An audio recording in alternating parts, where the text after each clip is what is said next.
Hello and welcome to FWD Skill Zone. I'm Schottky Diode and this is a boost converter power electronics demo. A little side note about this project. My friend CJ and I designed and built this boost converter while we were in California State University, and I thought this will be helpful to share it with the next generation. If you are interested in this project, please visit my website fwdskilldon.com, and then in there, if you scroll down a little bit here, you will see DC to DC boost converter section, and then you will have every information in this website.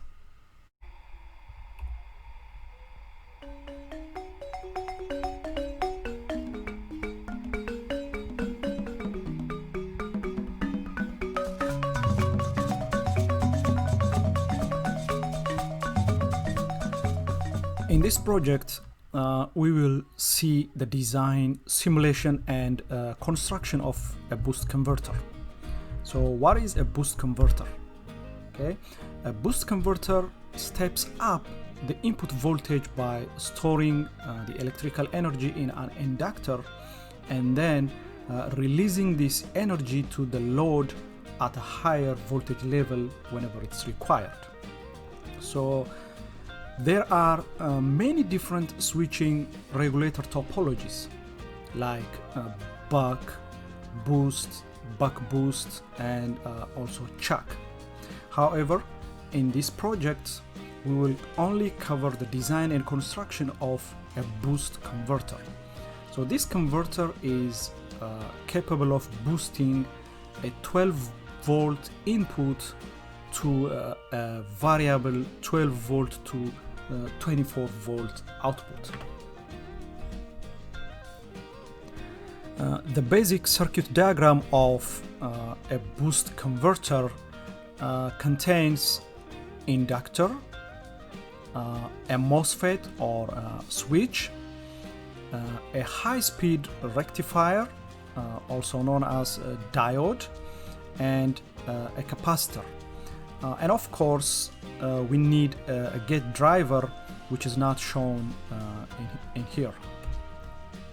So when the switch is closed, or when the MOSFET is on, the inductor stores energy in the form of magnetic energy. And when the switch is off, the inductor discharges the stored energy that will charge the capacitor and also provide us energy to the load resistor. So in order to perform this switching action, we need a gate driver. Okay, a gate driver controls the switching action to stay off if the output is in regulation, or it will turn it on again if the output is out of regulation. The main component of this project is a gate driver. Okay, so for this reason, I'm going to be comparing two gate drivers. It's called the MAX 1771 gate driver, this one, and also the Drock PWM frequency meter. Okay, so the MAX 1771 gate driver is a step-up switching controller. It is a gate driver and a controller at the same time. So this IC greatly reduces package parasitic and board space. As you can see, it's very tiny. Okay, this is an 8-pin dual inline, or also known as DIP. That's very small in size. This gate driver, according to the data sheets, has a 90% efficiency over 30 milliamp to 2 amp load.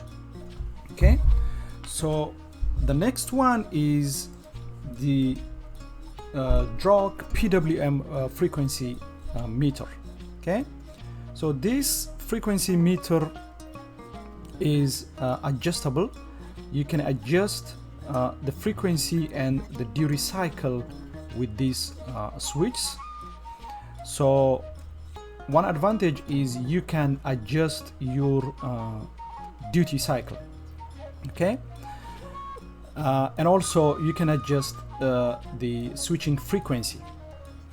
However, this is larger in size, which is 33 by 53 millimeter, and also it consumes a large amount of current. Okay, the MAX 1771 takes only 110 microamp. It's very small. However, this one there is no documentation telling exactly how much current it's consuming. However, during the experiment, it takes up to 1 amp or more than 1 amp, which is really huge for a small project like this. So due to this advantages and disadvantages, we decided to use the MAX 1771 gate driver. Now let's go to the fun part, which is the boost converter schematic. And then this schematic is divided into 3 sections. The first one is the input section, and the second one is the boost converter section, and the third one is the output section. So first, let's take a look at the input section. So the input section has 2 input ports, the DC barrel connection here, and also a stripped wires connection as a secondary input terminal. So this can be achieved by using a jumper here. If you put a jumper in between these 2 terminals, then you can use the secondary input port. Or if you put a jumper in between these 2 terminals, then you can use the DC barrel connector. And also we have on-off switch here, and also we have a reverse current protection diode, which is a general purpose diode 1N4007, and also we have a fuse, and we have also input filtering capacitor, and also we have a voltmeter to measure the input voltage. Let's go to the main circuit diagram, and then the second section is the boost section.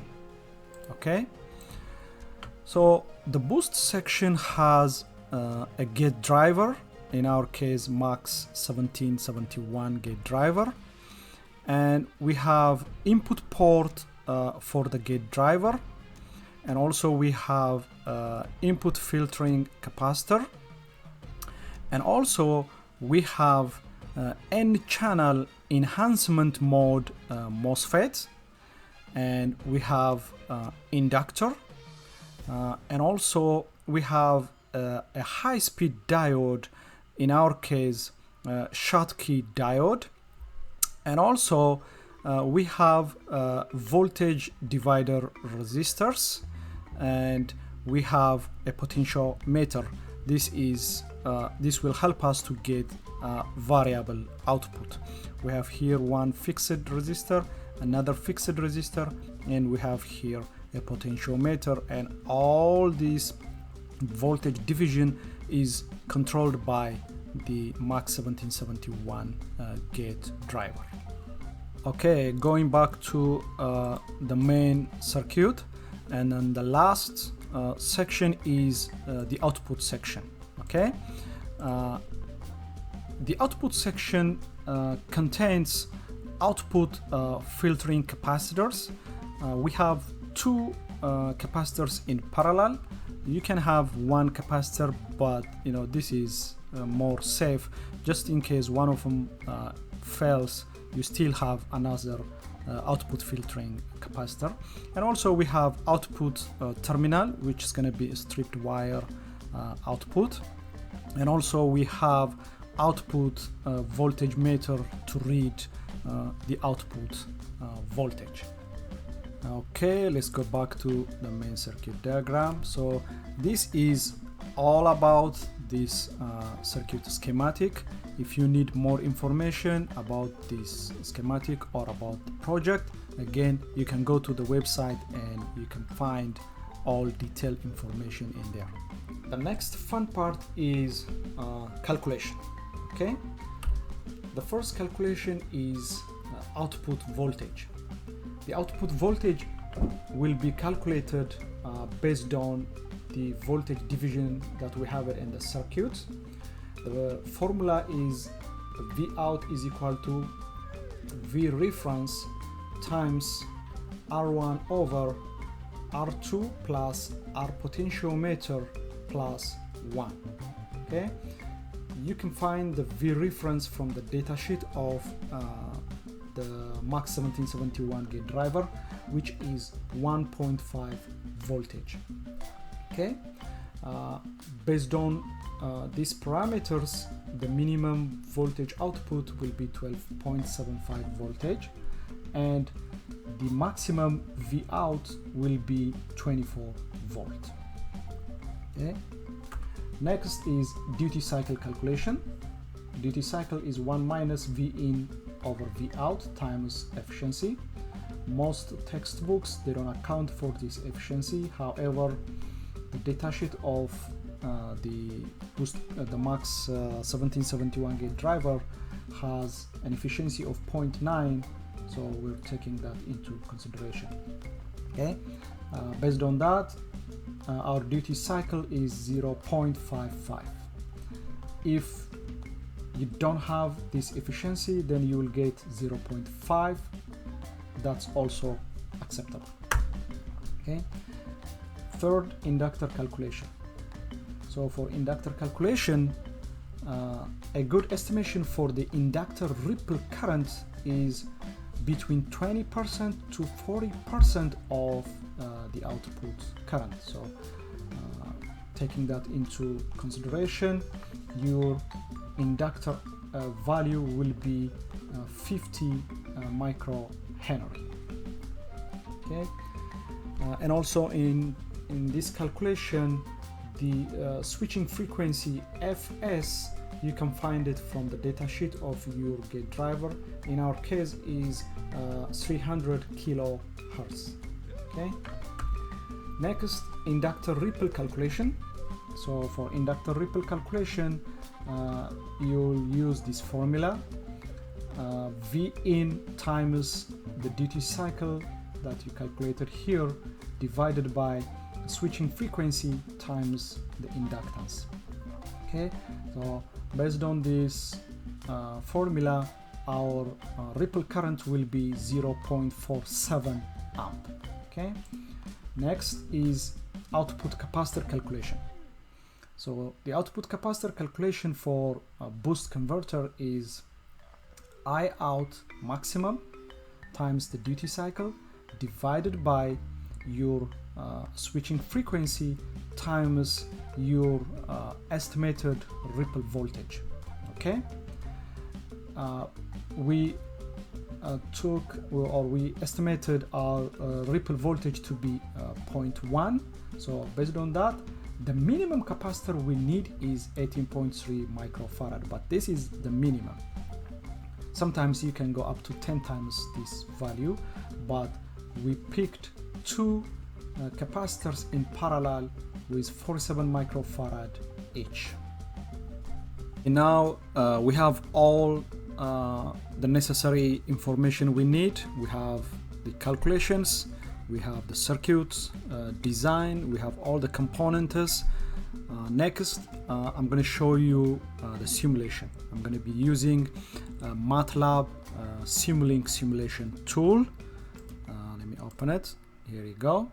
So here all the components are laid out in Simulink. Okay, here is the input voltage.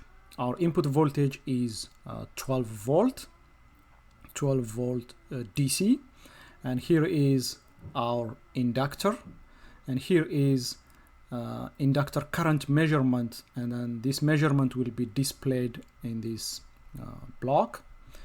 And here is our MOSFET. Okay, and our MOSFET will have a gate driver. Okay, double click this gate driver and then enter your switching frequency that you get it from the data sheets. Okay, and then the gate driver will have a duty cycle input. So this is our duty cycle 0.5 or 0.55. Okay, we also have a diode, in our case, which is a Schottky diode, and then here we're going to be measuring the diode current, and this current will be displayed on this block. Okay, and we have output capacitor.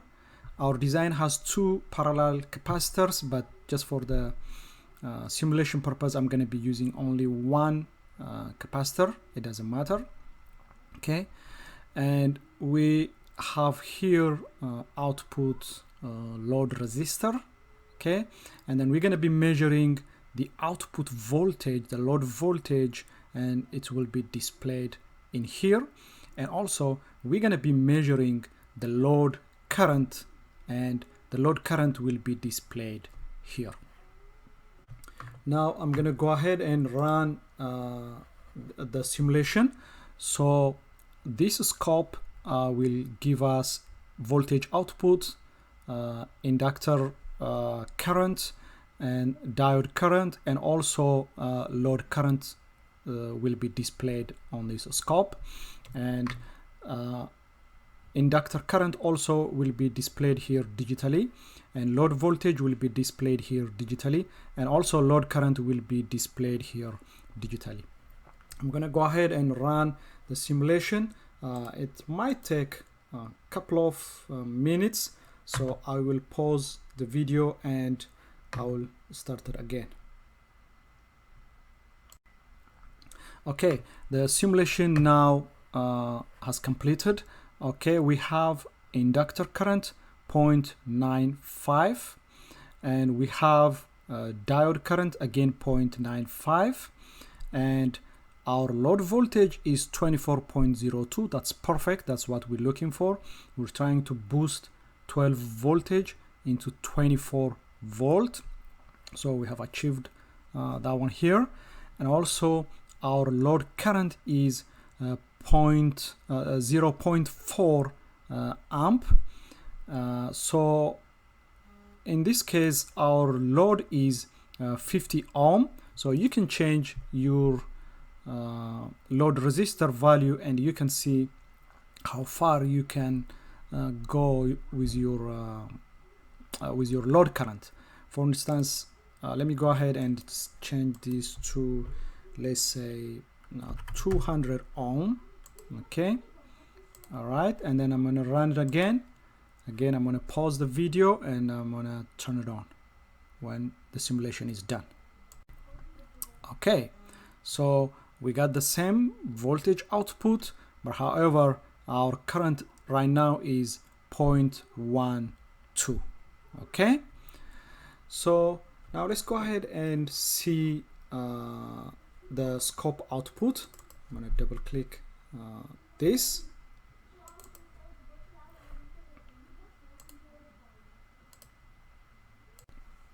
Okay, here is the scope output. So this is the voltage output. The voltage initially spikes to 43.8 voltage, and then it stabilizes at around 24 volt. And the same thing for inductor current. Okay, the inductor current first went up to 2 amps, and then it stabilizes somewhere between 0.5 and 0 current, which is almost 0.25 amps. Okay, the same thing for the diode current, and here is our load current. Our load current is pretty much close to 0.15 amp. So this is the analysis from the simulation. You can change these parameters and play around it till you are satisfied.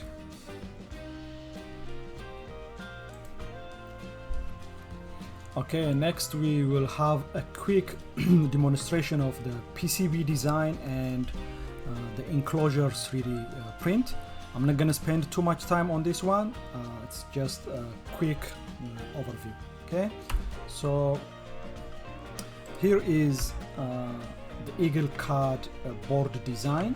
Okay, this circuit board is designed in Eagle CAD software, and here is the layout of the circuit board, and also here is the actual circuit board.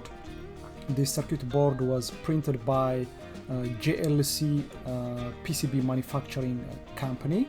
So once you finish the circuit design in Eagle CAD, so you can send it to any PCB manufacturer like OSHA Park or JLC PCB, and then they will print it for you very cheap, $2, $5, something like that. Okay, all right.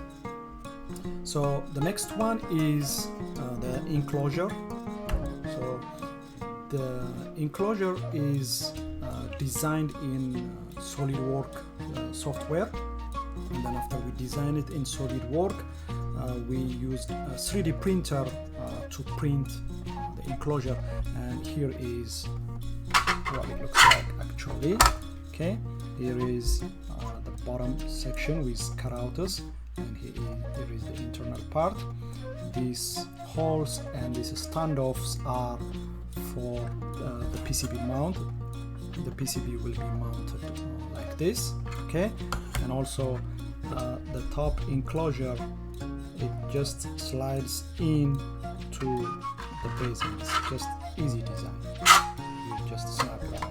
Okay, so this is the enclosure designed in SolidWorks and 3D printed.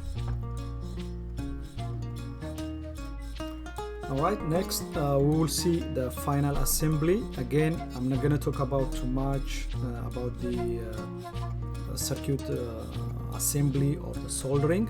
I'm just going to give you an overview. Okay, so before you start soldering the components, it's better to lay them like this and label all the components. That way you don't make mistakes. Okay, and also when you are soldering, it's better to start from the smallest component. So this one is the post-soldering interior view. All the components are soldered and assembled onto the housing enclosure. And this is the V-in display, V-out display. This is a potentiometer. This is alternate V-in for the boost converter. This is alternate V-in for the gate driver, and this is the on-off switch. Next we will see the boost converter in action. My friend CJ is the one performing the test. This test was performed inside California State University Long Beach Electrical Engineering Laboratory, and I'm gonna go ahead and start the test. So here is the input voltage. The input voltage is set to 12.2 volt, and at this point the boost converter is able to provide 12.6 voltage output because the potentiometer is at the lowest point, and here is the interior of the boost converter. And now CJ will increase the output voltage by using this potentiometer. And also here we have a load. This load is connected to the boost converter. This load has the following specification: nominal voltage 24 volt, but it can take from 12 volt up to 30 volt DC, and also 0.8 watt. Now he's increasing the voltage by using the potentiometer, and as you can see, the fan is running right now.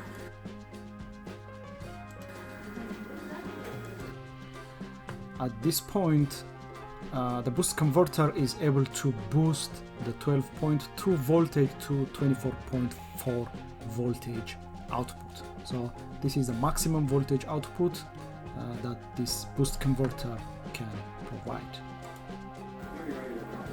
And now CJ is trying to set it to the lowest point of the boost converter, and he's testing if the fan still works. So the lowest point is 12.6. This is all I have for today. Thank you for watching. If you like this video, please subscribe to my YouTube channel, fwdskilldon.com. You have a wonderful day. See you next time.